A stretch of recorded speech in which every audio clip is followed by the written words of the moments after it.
నమస్కారం. Thank you so much Vamshi garu. నాకు ఇప్పటివరకు నేను చేసిన క్యారెక్టర్స్ అన్నీ వేరు, ఈ సినిమాలో నేను చేస్తున్న క్యారెక్టర్ వేరు.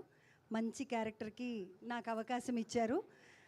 తమ్ముడు ప్రియదర్శితో మేము ఎప్పుడు స్క్రీన్ షేర్ చేసుకున్నాం కానీ ఇలా క్యారెక్టర్ షేర్ చేసుకోలేదు. నేను ప్రియదర్శి గారికి చుట్టాన్ని అవుతానన్నమాట ఈ సినిమాలో. పెద్ద చుట్టాన్ని లేదు, నేను వీళ్ళకి చుట్టాలం, మేమంతా చుట్టాలము. సో ఇడుపు కాగితంలో నాది కూడా 4 పేపర్లు అయితే అందులో నాది కూడా ఒక పేపర్. So thank you so much Sukumar sir, madam, Vamshi sir, Bunny Vas sir, thank you అండి, thank you so much. And co ఆర్టిస్టులు అందరికీ కూడా థ్యాంక్ యూ సో మచ్. నేను ఎప్పుడు వీళ్ళందరితో కలిసి పని చేయలేదు. ఈసారి డైరెక్ట్గా పని చేయడమే. మేము బుల్లితెరలోంచి డైరెక్ట్గా ఒకటేసారి వెండి తెరపైకి కలిసి పనిచేయడానికి వస్తున్నందుకు నిజంగా హ్యాపీగా ఉంది.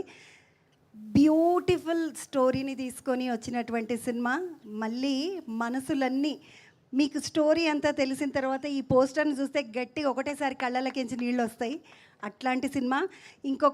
ఈ సినిమాకి ఒక ప్లస్ పాయింట్ ఉంది, అది మా తమ్ముడు, మా సురేష్ బొబ్బిలి ఇచ్చిన మ్యూజిక్, చేసిన మ్యూజిక్ ఇవన్నీ కూడా సినిమాని పెద్ద సినిమాలతోటి పోటీగా నిలబెడతాయి. మమ్మల్ని అందరినీ కూడా మళ్ళీ ఆర్టిస్టులుగా మేమందరం సూపర్ అనే విషయాన్ని మళ్ళీ ఒకసారి ప్రపంచానికి తెలియజేస్తాయని నమ్ముతున్నాను.